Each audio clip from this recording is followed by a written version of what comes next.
fire, fire, fire,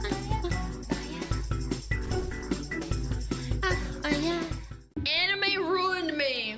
I'm ready. Dude, anime ruined me. The anime that unironically ruined me was Berserk, though. My friend sent me on it to watch the movies. I started watching it at 10 p.m. and I said, okay, I'm just gonna watch one movie. And then I binged watched all five and a half hours, and I didn't sleep all day or night until the next day. Yeah, the movies were sicko mode. I did not set out to cry over anime sword-wielding teenagers, but it did happen. One minute I'm collecting Pokemon plushies, the next I'm wearing a brown military jacket and feeling extremely patriotic for a country that doesn't exist. But before I tell you how I got there, let me just say this. When I first discovered anime, it hit me in a way that nothing really else had. It was the first time I'd watched a show that not only didn't kind of skip past some of these heavier emotions, it also didn't even deliver them in the typical way that I had been used to. It really sat in them, soaked in them, uncomfortably at times, and it caused something in me to shift. The characters weren't just cool or funny or exaggerated. They were emotional disasters in the very best way. Screaming. If you don't know what anime this is, you are not old enough to watch stream, probably. Yeah. Breaking down, trying to hold everything together. Loud, messy, sometimes even ridiculous, but it never felt fake. All their pain, their joy, their hope, it all felt extremely real. It wasn't just entertaining, it was very true. Sometimes brutal, sometimes beautiful, sometimes both in the same 5 seconds. I'm talking extremely complicated trauma and high-stakes drama, and the monologues that would just want to make you hit pause and sit there just to catch your breath. And the animation, whether beautiful, grotesque, or dreamlike, it carried all of it. It made all of the feelings land, and it's some of the most beautiful art that I've ever seen. And with all of this, anime— You absolutely do get sucky anime, though, unfortunately. You are at the whim of an animation studio. For example, for me, that was Seven Deadly Sins. That was, like, one of my really big fan moments of being a fangirl. And they absolutely destroyed my heart when the second season came out, man. That was so fucking sad, man. The first season was amazing, and then they just shit the bed. Berserk as well. They had a pretty okay budget, and then they just absolutely shit the bed. It completely changed how I think about storytelling, about characters, about performances, about what draws you in and what keeps you there. I didn't even realize how much of it had shaped what I love, especially in games, until way, way later. And I didn't know it at the time, but that was when I started falling in love with a different kind of storytelling. The kind that remains with you and then shows up days later when you're just— oh no. Is this what I think it is? Oh god, man. I haven't seen this in probably like 10 years. No, I'm okay. I don't want to be reminded. Brushing your teeth, like, wait, why am I still thinking about that scene? And eventually, that love bled into the games I played too. Don't get me wrong, I need great mechanics and gameplay, but I started paying more attention to all of the gut punches in the more narrative games. The way that a scene is paced, the way a line is delivered, how sometimes silence can even hit harder than dialogue. Yep. Anime helped me realize that storytelling is not just about plot, it's about feeling. And once I noticed that, I could not unsee it. I think anime, unironically, is one of the ultimate art forms, like cartoons and film. Yeah, sure, but anime, it's like, it's art because it's animated and you draw it or whatever, you computer generated or whatever. You have music, you have plot, you have writing, and everything else in between. It's everything like layered on top of like being a book, having music. You have to draw everything. It's art that moves. Like, I think it's the pinnacle. Huge part of why I care so much about the stories and characters I engage with now. So yes, I mean, if you're a this gooner, is my anime origin story. Because anime didn't just introduce me to cool characters and wild drama, even though yes, it absolutely did. But it showed me what I've always really loved: emotional, impactful storytelling. Let's begin. Very cute. Like many 90s kids, I was deep in the Pokemon trenches. Cards, VHS tapes, plushies, full Pikachu lifestyle. And then, when it came to what was allowed and what was not allowed, Dragon Ball Z was totally fine. Somehow— my brother loves Dragon Ball Z. He's older than me, He loves it so much. I remember watching it with him all the fucking time. Even when there was, like, reruns upon reruns of the same episodes for weeks because the fucking studio or whatever couldn't afford to play it. Like, they couldn't play the next part because they don't even have the license for it. Watching a guy scream in a crater for 10 minutes was considered acceptable viewing, but Sailor Moon, that was a no-go. My mom said that the villains were too scary. No! Mom, stop. Well, Mom, that's illegal. I'm so sorry if this is how you're finding out, but I still watched it. I didn't even know that it was anime at the time. I just knew that it had cute outfits, big feelings, talking cats with beautiful jewelry, and romance. It was magical. My mom and dad let me watch Sailor Moon, but I couldn't watch it because it was during the time I played with my friends after school. So I actually missed out on it because it only played, I think it only played between 3 and 4, and I would always be home by 2 and 3, and then I'd go play with my friends. I kind of missed out, but I still really, really like the idea of Sailor Moon. Cool and theatrical and completely unlike anything else on TV at the time. Flash forward to college. Yes, I know, that is quite the time jump. I had kind of forgotten about Pokemon and Sailor Moon, and life was totally normal. I was totally normal. Until one day, my boyfriend at the time, who's my husband, said, I know she's a boyfriend. Disgusting.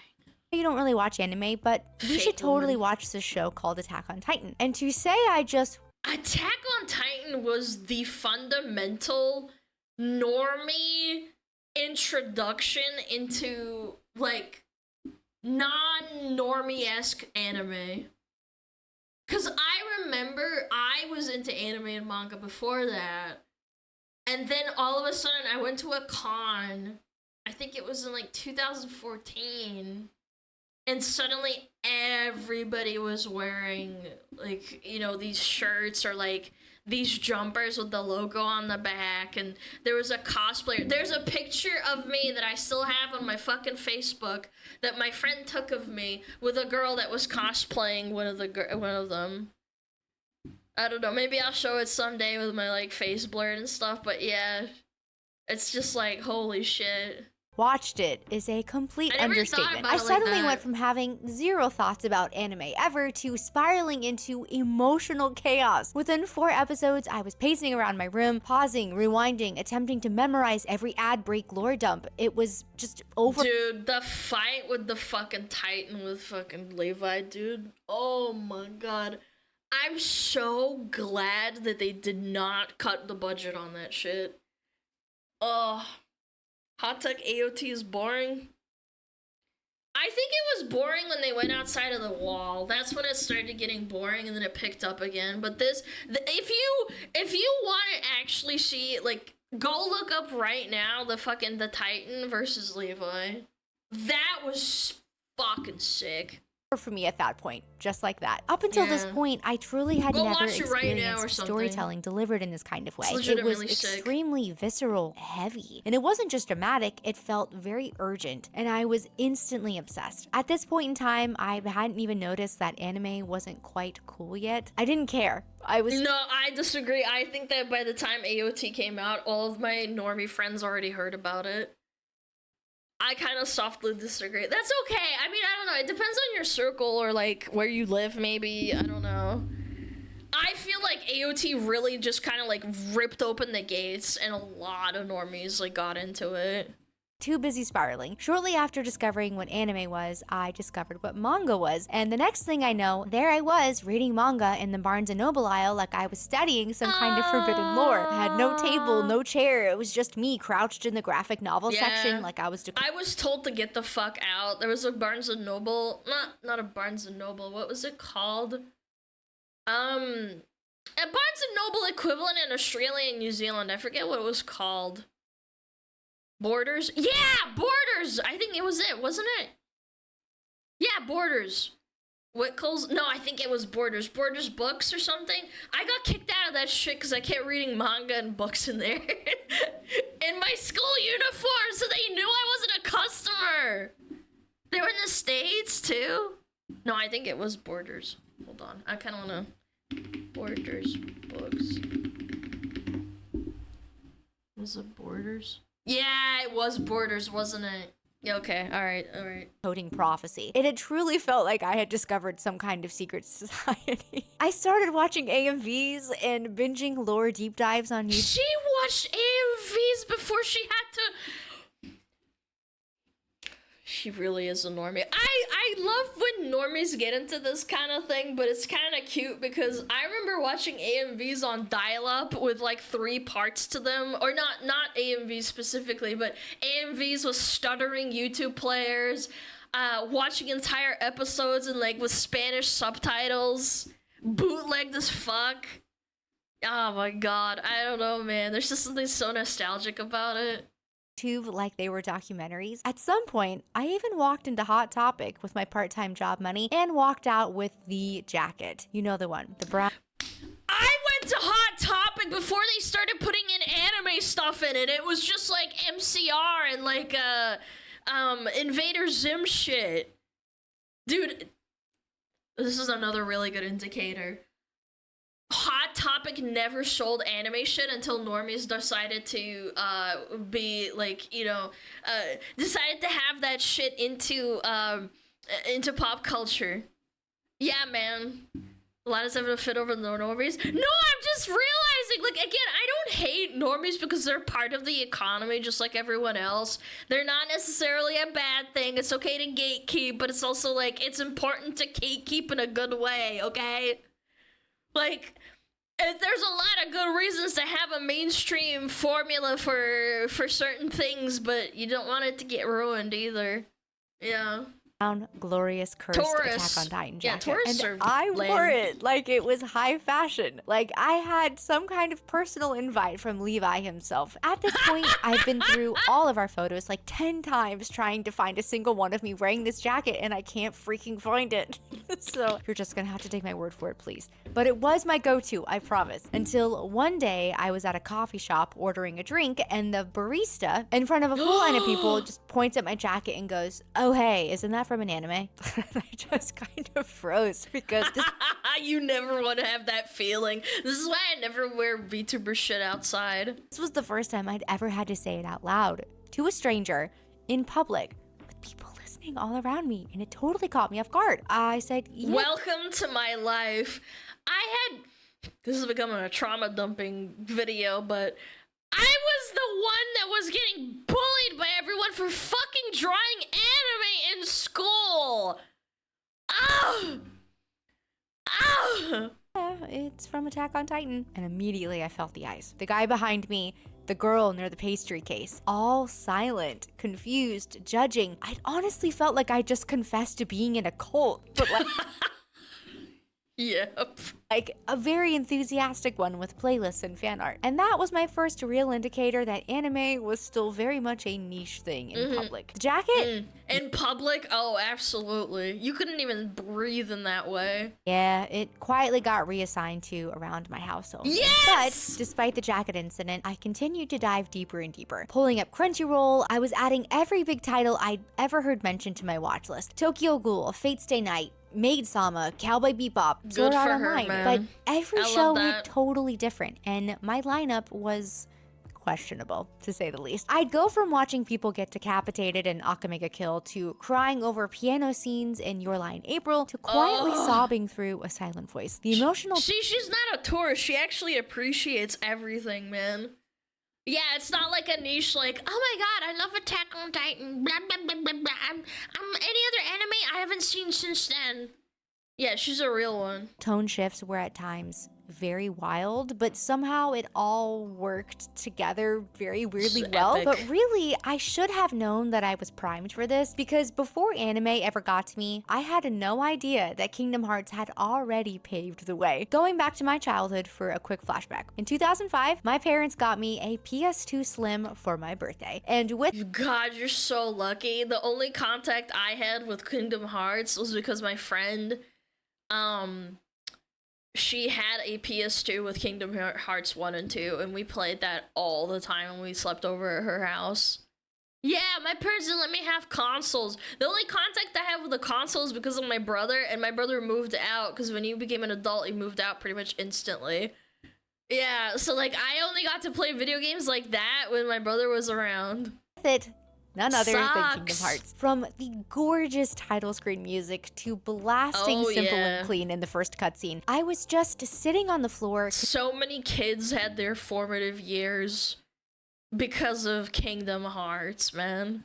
Controller in hand, And Final completely Fantasy in captivated general. by what I was seeing. The animation, the dreamlike tone, at that point in time, I had not experienced anything like it, and I just kept replaying it. I would restart the game over and over again just to watch the intro, and whenever friends would come over to play, I'd be like, hold on, wait, let me just show you this really cool thing real fast, and I would boot up a whole new save file. They didn't always appreciate it, shall I say, but I was totally hooked. And that was probably my first real taste of emotional storytelling in games. But getting back on track, let's talk about some of the first characters I really fell in love with. The ones who maybe hit me at the worst possible time in the best possible way, and the ones I still think about more often than I probably should. The characters that truly unlocked my love for anime and impactful, heart-shaping storytelling. And along the way, I'll just be throwing out some game references that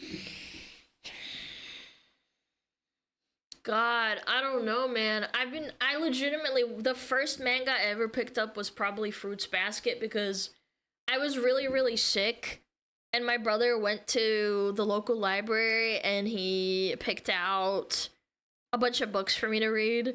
And he saw Fruits Basket and thought it was cute. And I think it was like, it wasn't even the first novel. It was whatever was available. And it was, I think it was like the 5th or 6th volume, and I just fell in love with the concept because woman, astrology, all that fucking bullshit, and the romance, right? And I'm like, 12 years old or some shit. Yeah. Formative years in that regard. I would say Bleach. Yeah, Bleach, Naruto. Yeah, Berserk was way later because it was a bit too much, of course. Yeah, Naruto was my first manga because I got tired of waiting for the anime. But the problem is that in New Zealand when I was a kid, it was impossible to get the chronological sequences for the fucking mangas because they were always booked out and other people were reading them and they wouldn't return them for like weeks at a time, and it sucked ass waiting for that shit. So I started trying to find out how to read manga online. Yeah, it sucked so much butt cheeks. There were not multiple copies in a library. There was only one, and it got ripped to shreds by a bunch of other people. match the vibes, just in case. Now, one thing about me, I love a good archetype. The soft healer, the angry prodigy, the stoic weapon who absolutely feels too much but pretends otherwise. And the best part, these aren't just anime things. They show up in games all the time too. It's like, I love seeing men suffer and beat each other up. Oh my god. You know what? I think my all-time favorite thematic fucking anime movie of all time. I gotta say, it's gotta be Sword of the Stranger. And you wanna know what's fucking cringe about the whole fucking idea of it? Is it's got a fucking Shiba in it. And I have a Shiba. Chat, if you wanna watch an anime that's like me, like this is, I love samurai swords, I love Shibas, and there's a little kid in it that's not fucking annoying as shit. Fucking immaculate movie. Oh my god. Chef's kiss. It doesn't have any follow-up or anything like that, but like, I just fucking, this is my favorite movie of all time. I would say probably like top 3, if not my favorite. Not annoying impossible. No, the kid's not fucking annoying, and that's like a big bonus for me. I'm gonna play you the fucking final scene on stream after this video. Oh my god. I'm gonna post it on YouTube. Obviously, it's probably gonna get copyrighted, but we're gonna watch it. It's, oh my god, it's immaculate. emotional damage has its own genre, and I gotta. must really love it. Otherwise, you think that I would have learned my lesson by now. So up first, we're gonna kick off our list with a bit of a gimme. Eren Yeager, the one who really started it all for me. He's angry, impulsive, and reckless, but kind of with just enough righteous fire that you root for him anyway. Watching Eren start to crack under the weight of everything, questioning his purpose, doubting himself, and then doubling down even harder. It felt very raw in a way that I hadn't seen before. And say what you want, but I am an Eren defender till the end. And honestly, That's fair. I think, my personal feeling about Attack on Titan when the ending came out, a lot of people are pissed, but for me personally, I feel like having an ending like that without some sort of weird, bad twist to it that I feel like it ended like it kind of should have. I just don't know. I think it was inevitable with how the author wrote it out. It was gonna happen. Yes, and I think a lot of people that were like, "Oh my god, no, this is such a bad ending." I'm like, I don't feel like it is. It just kind of ended, and it didn't end badly. I wouldn't say it was a bad ending. A lot of people wouldn't. A lot of people disagree with me, and it's fine. I don't give. Once you've defended Eren Yeager, defending Joel from The Last of Us kind of feels like child's play. Edward from Full Metal Alchemist Brotherhood, my favorite Short King. He's cocky, brilliant, and carrying so much guilt for a child. He's also very fiercely protective. His entire drive, the constant fixing, sacrificing, it always comes back to Al. That sibling bond is really the emotional engine for the entire show, and Edward will hit you right in the feelings, especially if you love characters like Prompto from Final Fantasy 15, the ones who kind of joke their way through pain, but I love those characters. I really do too.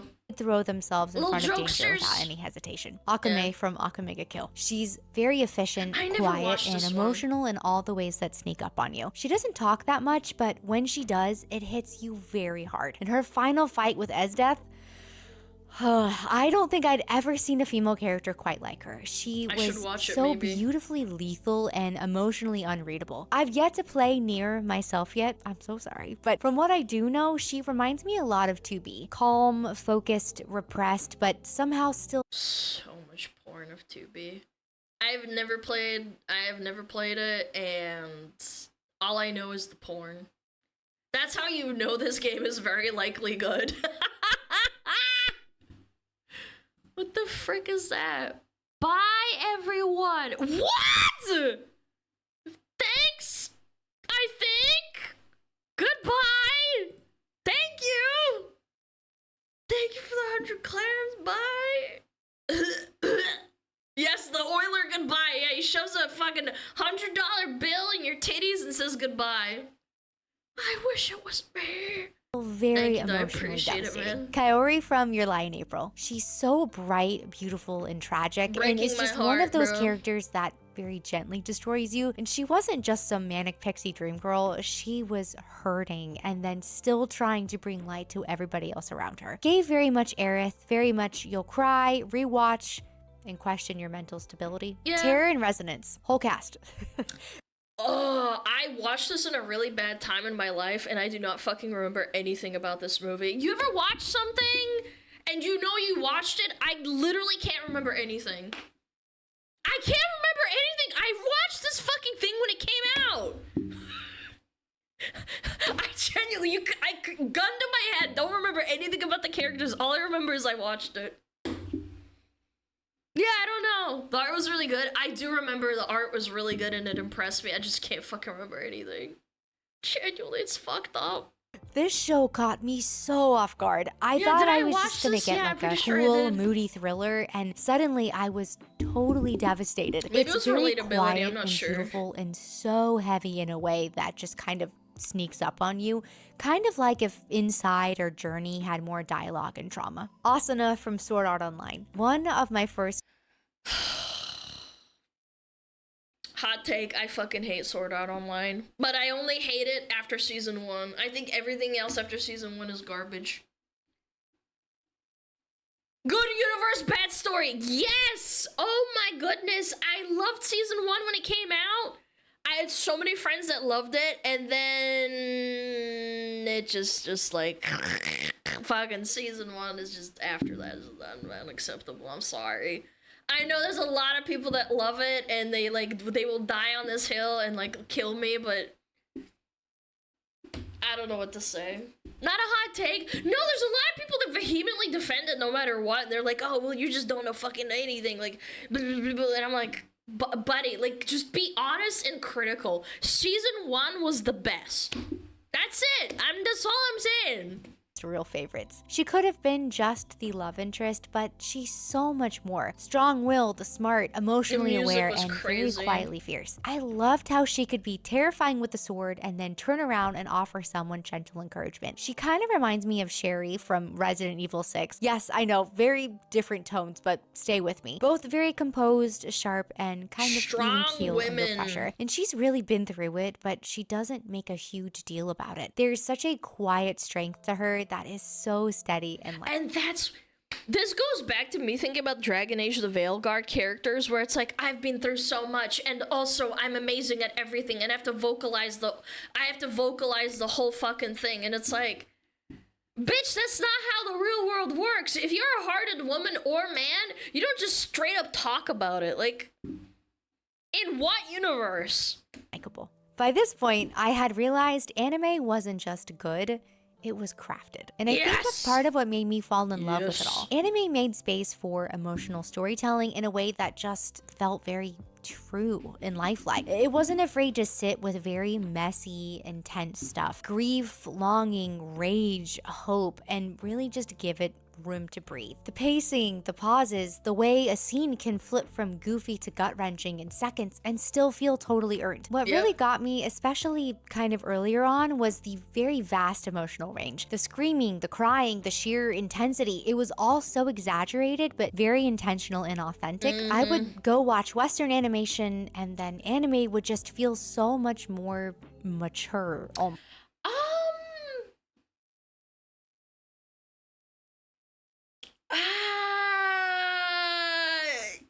Yes and no. I don't think Pokemon is deeper than all of these. Does that make any sense? Like, again, there's a lot of cartoons that are aimed for kids that are on this side that are a lot more deeper than, like, for example, Kim Possible. Like, I would say it's a child cartoon, but there are certain themes, like, especially when they grow up and they graduate, like, high school, I think it was. There's a lot more to the layers of it. Invader Zim has a lot of, like, cartoonish adult themes. Samurai Jack, actually, unironically, when I was a kid, I watched Samurai Jack, and I thought the fight scenes were cool, but I didn't understand the deeper layer of the trauma that Samurai Jack went through until I rewatched it when I was older. Like, I don't know, like, a little bit older, maybe a couple of years. Yeah, and in anime, there is the problem of it being shallow, too. Yeah, like Yu-Gi-Oh, for example. Like, it's kind of shallow, I'm not gonna lie. It's just a cartoon meant to sell a card game, and Pokemon is that in that vein as well. Like, I don't know, I kind of softly disagree. Softly, because there's nuance to it. Yeah. Almost like, I don't know, like it was some kind of higher level. Kind of like going from normal cable TV to HBO, at least in years past. They've had some struggles recently. In fact, anime was one of the very first things that got me interested in voice acting. The delivery, the breath work, the emotional cadence of a single line, it all very much blew my mind, and it kind of planted the seed for something that I did not know that I'd end up pursuing later. And yes, I have seen so many sweet comments about my voice, and it really means more than you guys could ever know. Yeah, she has a nice voice. She could play like a soft I hate to say one of her favorite characters. Yeah, Aerith. I don't know. Very Aerith-y vibes kind of chick. Yeah. Oni-chan? No, it's very soft. Oni-chan is like more pitchy. Nurturing? Yeah, like not necessarily a mom character, but like again, I don't have an example better than off the top of my head. Like Aerith is really close.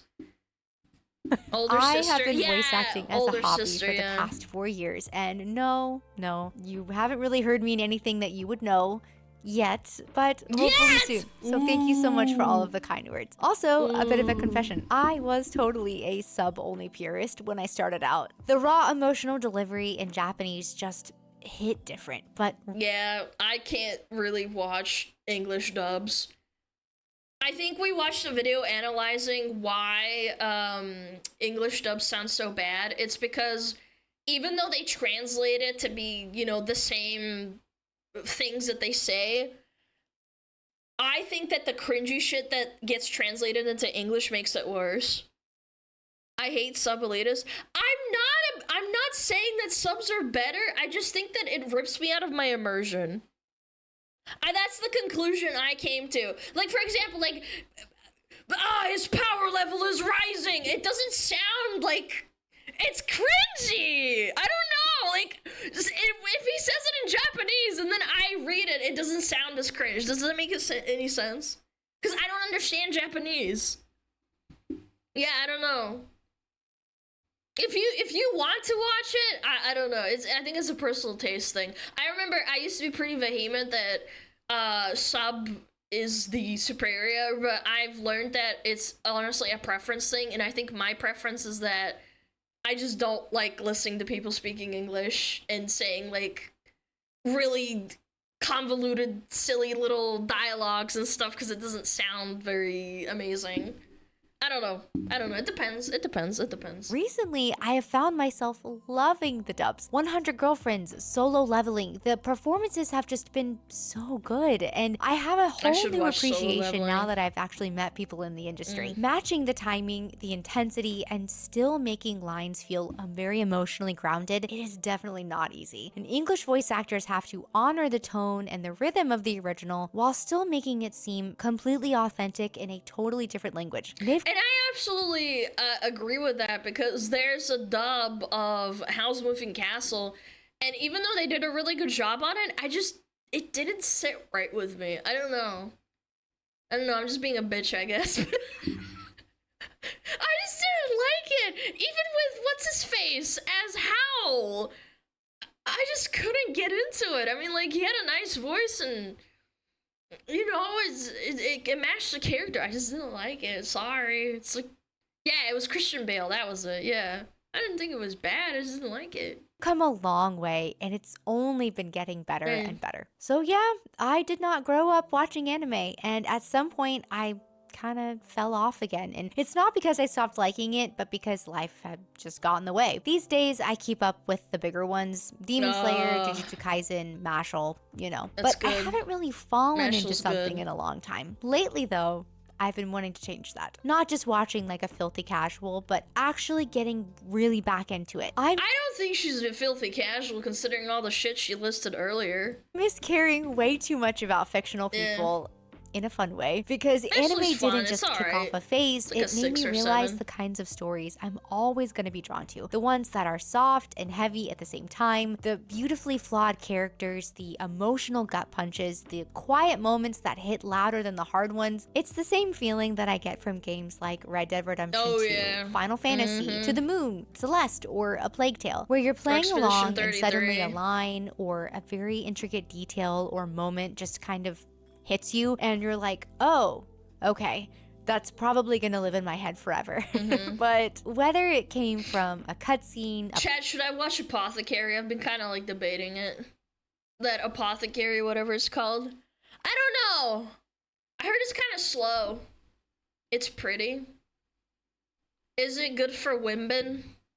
Is it a good one? It's slow. I don't know. Maybe I'll just watch it while I'm editing or something. I don't know. Woman coded? Yeah, but you guys are watching it! You guys are not women! It's a part that the caring is, so yes, it's for women. Alright. Betrayal, a soundtrack, or an episode that you stayed up way too late to watch, please tell me your spiral story. Or, I don't know, if there's a show that hit you a little harder than you expected, drop it in the comments, because I need to hear your recommendations. What should I start off this next arc watching? Apothecary, I'm very open to spiraling again. So. Oh, fucking watch Freerun. Have you watched Freerun, milady? Gotta do that. If you like fantasy stuff, yeah. So, let's build a watch list.